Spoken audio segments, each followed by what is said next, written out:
Welcome to another episode of My Weird Prompts, an AI-generated podcast featuring the random prompts of Daniel Rosehill as answered by a revolving cast of friendly AI characters.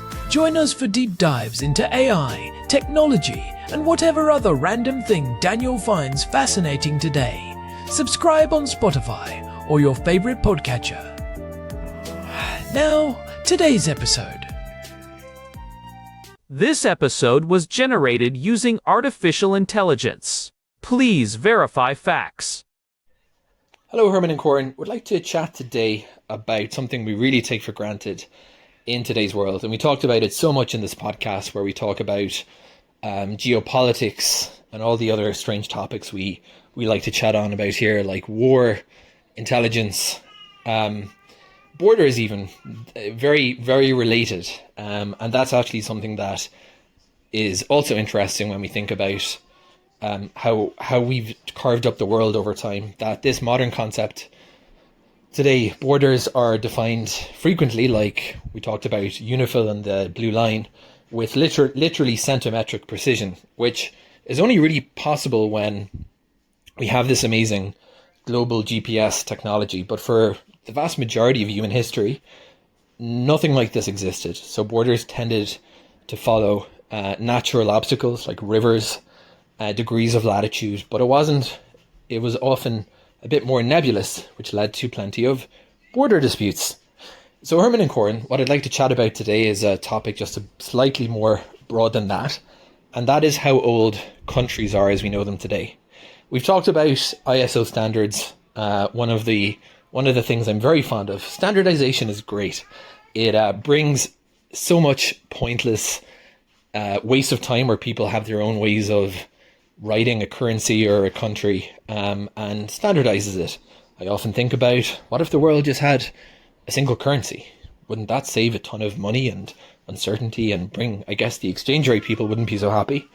But it's very useful in that respect. And we talked about the ISO standard for countries and for currencies. Now that the ISO standard is not the definitive list of what's considered a country, but it does bear out the point that you have a certain corpus, let's say, of countries whose sovereignty is almost globally accepted, recognized. And we mentioned that that's really an interesting feature of international law as opposed to many other types of laws, that it's to a great degree dependent upon custom and how other people react. So you have a smaller subset of countries whose sovereignty is disputed. So some countries recognize them and others don't. A smaller list. But when we think about back to the ancient world, besides the borders maybe being less clear, we think about empires like the Ottomans and the ancient Israelites and the British Empire. And we don't have this conception of countries. But then in ancient Italy, we have these city-states emerge. But I've always been unclear as to how we got from these big gaps in history, from one to the other. When was the first country that we could say is a country in the sense of how we understand it today? It has a flag, it has a defined, very well-defined territory, it has an internal system of governance, it has borders, if those are the definitions we accept. And when did we move generally from whatever came before? And I think that's also should be part of our discussion today. We talk about these waves of how the world was divvied up from conquerors and kings, and if we probably want to distinguish something, it's the conquest of territory by force as being just the way it was for the vast majority of history. As unpalatable as that may be to modern sensitivities, war and conquest was very much how the world became to be what it was and laid the foundations for today's world. Herman and Corn, let's talk about the evolution of the concept of sovereignty over time. How did we get from the ancient world to a world where we have what we call countries and generally a lot of consensus as to what is and what isn't one, with a few outliers. Over to you, Herman and Corn. Hey everyone, welcome back to My Weird Prompts. I am Corn, and I am sitting here in our living room in Jerusalem with my brother. Herman Poppleberry, at your service. It is good to be here, Corn. We've got a fascinating topic today that our housemate Daniel sent over. He was thinking about how we define the world today, specifically this idea of countries. Yeah, Daniel was talking about the centimeter level precision of modern borders, like the blue line here in the region, and how that contrasts with the much more fluid, often messy history of human organization. It is easy to look at a map today and assume the world has always been a collection of neatly colored shapes with clear lines, but that is a very modern luxury, or a modern complication, depending on how you look at it. It really is. Most people do not realize that the concept of a country, as we understand it today, is actually quite young. If you went back even 400 years, the way people thought about political power and identity would be almost unrecognizable to us. There was no ISO standard for country codes back then. Right, and that is what I want to dig into. How did we get from city-states and sprawling undefined empires to this very rigid system of sovereign nations? What was the actual turning point where the first modern country emerged? That is the million-dollar question. To answer it, we have to start by distinguishing between three terms that people often use interchangeably, but which mean very different things in political science: the nation, the state, and the country. Okay, let us break those down, because I think most of us just say country and call it a day. Exactly.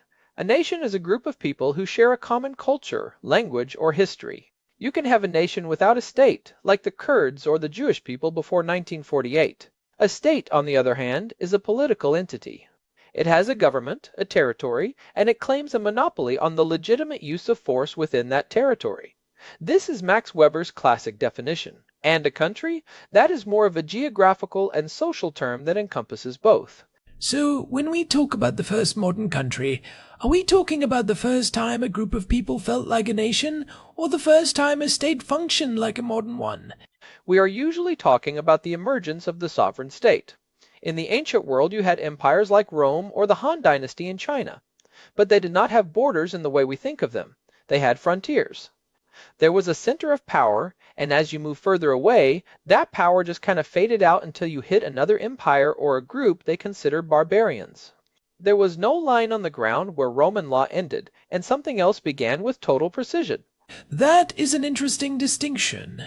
So, it was more about the reach of the tax collector or the army rather than a legal boundary. Exactly. And inside those empires you had all sorts of overlapping authorities. In medieval Europe, for example, a person might owe loyalty to a local lord, who owed loyalty to a king, who might be a vassal to another king, while everyone was also subject to the authority of the church. It was a messy, hierarchical web of personal loyalties. There was no single supreme authority over a specific piece of dirt. This is where it gets interesting, because if you have overlapping loyalties, you do not really have a sovereign state. So, what changed? When did we decide that one government has total control over one specific area? Most historians point to a very specific date and a very specific event, 1648, and the Peace of Westphalia. This is where the modern world really begins to take shape. I have heard you mention Westphalia before. It was the end of the 30 Years' War, right? But why was a peace treaty the birth of the modern country? It was revolutionary because it established the principle of Westphalian sovereignty. Before this, the Holy Roman Empire and the papacy claimed a kind of universal authority over Europe. The Peace of Westphalia changed the game by saying that each prince or ruler had the right to govern their own territory without outside interference, especially regarding religion. This is the famous principle of cuius regio, ius religio, whose realm, his religion. It established the idea of territorial integrity. So, it was basically a big agreement to mind your own business. In a way, yes. It said, within these lines, I am the boss. You cannot tell me how to run my church or my laws, and I will not tell you how to run yours. This created the framework for the state as the primary actor in international relations. It moved power away from universal religious or imperial claims and toward the idea of a defined territory with a single sovereign head. That explains the state part, the political structure. But how did that become a country in the sense of a nation-state? When did the people living there start feeling like they were part of that specific unit? That took another century or two. You see, after Westphalia you had states, but the people living in them were still mostly subjects of a crown. They did not necessarily feel like Frenchmen or Prussians, they felt like peasants of a certain lord. The transition to the nation-state required the rise of nationalism, which really kicked off in the late 18th century. I am guessing the French Revolution played a massive role there. Oh, absolutely. The French Revolution in 1789 was the moment where the idea of the people as the source of sovereignty really took hold. It was no longer the king's France, it was the French people's France. This is where you get the first modern nation-state. It combined the political structure of the state with the cultural identity of the nation. They introduced a national flag, a national anthem, a national language, and a national education system. They were consciously building a country. It is almost like they were branding the territory. That is a great way to put it. They were creating a shared identity that could hold millions of people together, even if they never met each other. This is what Benedict Anderson famously called an imagined community. You will never meet every other person in your country, but you feel a connection to them because you share this brand, this national identity. But wait, if France was the first modern nation-state in the late 1700s, what about England? Or even ancient city-states like Athens? Could you not argue they were countries? You could argue it, but they were missing key pieces of the modern puzzle.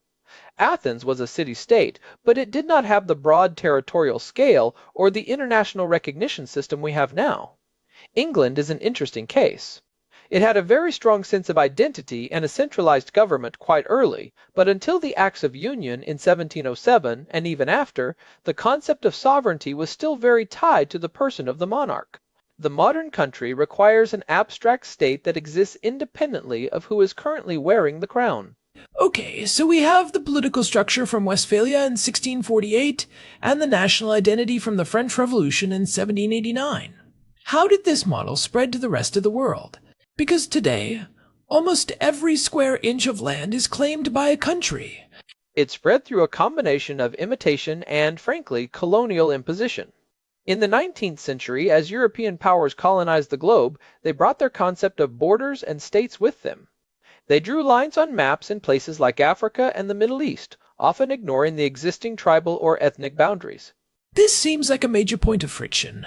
Daniel mentioned the precision of modern borders, but if those borders were drawn by Europeans in a boardroom in Berlin, they are going to be fundamentally artificial, right?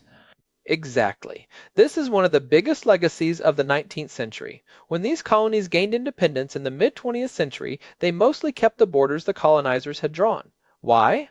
Because the international system, through the League of Nations and then the United Nations, was built on the idea of recognizing existing states. If you started redrawing borders based on ethnicity or history, the whole system might have collapsed into endless war. So, the modern system is less about natural groups of people and more about maintaining a stable grid of administrative units. That is exactly what it is. And this brings us to the Montevideo Convention of 1933. This is a very nerdy bit of international law, but it is crucial because it defines the legal personhood of a state. I am ready. What are the 4 criteria? First, a permanent population. Second, a defined territory. Third, a government. And fourth, the capacity to enter into relations with other states. That last one seems like the most important. It is not enough to say you are a country. Other countries have to agree with you. Precisely. This is the difference between the declaratory theory, where you are a state just because you meet the criteria, and the constitutive theory, where you are only a state if other states recognize you. This is why places like Somaliland or Transnistria are in such a weird limbo. They have a population, a territory, and a government, but they lack widespread international recognition. In the modern world, being a country is as much about being part of the club as it is about what is happening on the ground. It is like a social network for governments. If you are not on the list, you do not exist in the eyes of the bank, the postal service, or the Olympics. Exactly. And speaking of lists, that is where things like the ISO 3166 standard come in. These are the 2-letter codes like US for the United States or FR for France. These standards are what allow the modern world to function. When you buy something online or send a letter, the systems that move that data or that package rely on these standardized definitions of what a country is. It is fascinating how much of our reality is built on these invisible layers of standardization. But here's what I'm wondering. Is this system of sovereign nation-states actually the best way to organize humanity? We have only been doing it this way for a few hundred years. Is it an improvement over empires, or just a different set of problems? That is a deep question, Corn. The nation-state has been incredibly effective at a few things. It allows for massive scale mobilization, which is why we saw such devastating wars in the 20th century, but also why we were able to build huge infrastructure projects and welfare states. It provides a clear legal framework for trade and human rights, at least in theory. But it also creates these hard barriers. If you are born on one side of a line, your life prospects might be 10 times better than if you were born 5 miles away on the other side. That seems incredibly arbitrary in a globalized world. It is completely arbitrary. And that is the tension we are living in right now. We have a global economy and global challenges like climate change that do not care about borders. Yet, our political power is still strictly bounded by these Westphalian lines. We are trying to solve 21st century problems with a 17th century organizational model. Do you think we are seeing the beginning of the end for the nation-state? With things like the European Union or even the rise of massive multinational corporations that have more wealth than many countries, are the lines starting to blur again? It is possible. We might be moving toward a new kind of overlapping authority, almost like a high-tech version of the medieval system. You might be a citizen of a country, a resident of a powerful city-state, and a member of a digital community, all of which claim some part of your loyalty and provide different services. That sounds both exciting and slightly terrifying. But let us go back to the transition for a moment. How did we move from ancient empires to this? Was there a specific moment where the idea of a border changed from a fuzzy frontier to a specific line? A lot of that comes down to technology. Before the invention of accurate surveying tools and cartography, it was physically impossible to define a border with centimeter precision. In the 18th century, the Cassini family in France spent decades creating the first truly accurate map of a whole country using triangulation. When King Louis XV saw the results, he famously joked that his surveyors had cost him more territory than his enemies, because the accurate map showed France was smaller than he thought. That is hilarious. So, the king's power was literally redefined by a better ruler and a compass. Yes, and as we got better at measuring the earth, we got more obsessed with defining exactly where one power ended and another began. This led to the creation of border commissions. In the 19th century, these commissions would go out into the wilderness with telescopes and chains to mark exactly where the line was. They would build stone pillars every few miles. I imagine that led to some pretty intense arguments. Oh, you have no idea. There are stories of border commissions spending months arguing over which side of a specific stream or a specific hill the line should fall on, because now that line meant everything. It meant whose laws applied, whose taxes were collected, and whose army would defend the land. It is a huge shift in mindset. From I control this general area, to I control every blade of grass up to this exact point. And that brings us back to what Daniel was saying about GPS. Today, we do not need stone pillars. We have satellites that can tell us exactly where we are relative to a digital line, but that precision can actually create more conflict. If you know exactly where the line is, you can argue over every inch. In the past, if the border was just somewhere in that forest, there was a buffer zone where people could just exist without much trouble. The buffer zones are gone. Now everything is a hard edge. Exactly, and this has led to some very strange situations. Have you ever heard of the Barl-Hertog enclaves? No. What are those? It is a town on the border of Belgium and the Netherlands. The border there is so complex that it literally cuts through houses and restaurants. There is a famous story where the border went right through the middle of a restaurant. When Dutch law said restaurants had to close early, the customers would just move their tables to the Belgian side of the room and keep eating. That is the perfect example of how artificial these lines are. The people are the same, the food is the same, but the line on the floor changes everything. It really highlights that a country is not a physical thing. It is a legal and social construct that we all agree to believe in. The land is just land. We are the ones who turn it into France or Germany or Israel. So, if we look back at the original question about when the first modern country emerged, it sounds like there is not one single birthday. It was a slow evolution. Right. You have the seeds in the late Middle Ages as kings started centralizing power. You have the legal framework in 1648 with Westphalia. You have the emotional and cultural soul added in the late 1700s with the French Revolution. And then you have the global standardization in the 20th century with the United Nations and the ISO. It is like a recipe that took 400 years to cook. And we are still tweaking the seasonings. Think about how much the map has changed just in our lifetimes. The Soviet Union dissolved into 15 different countries. Yugoslavia broke apart. South Sudan became a country in 2011. Even as recently as 2024 and 2025, we have seen intense debates over maritime borders and the recognition of states like Palestine or the status of Somaliland. The process of defining and redefining countries is ongoing. It makes me wonder what the map will look like in another 100 years. Will we still have 200-odd sovereign states, or will we have moved on to something else? I think we might see a divergence. On one hand, you have these massive regional blocs like the European Union trying to transcend the nation-state. On the other hand, you have hundreds of separatist movements around the world where people want to create even smaller, more specific countries based on their unique identities. It is like we are moving in two opposite directions at once: global integration and local fragmentation. Precisely. And the technology that Daniel mentioned, like GPS and the internet, is fueling both. It makes global trade and communication effortless, but it also allows small groups of people to organize and demand their own space on the map. This really changes how I look at a map. It is not just a picture of the world. It is a snapshot of a very specific, very complex human agreement that is constantly being negotiated. That is a beautiful way to put it. The map is a contract, and like any contract, it can be amended, challenged, or completely rewritten. Before we wrap up this part of the discussion, I want to touch on one more thing. We've talked about the state and the nation, but what about the role of internal governance? How did that change as we move toward the modern country? That is a crucial piece. In an empire, the government was often very distant. As long as you paid your taxes and did not rebel, the emperor did not really care how you lived your daily life. But the modern country is much more intrusive. It wants to count you, it wants to educate you, it wants to provide you with a passport and a social security number.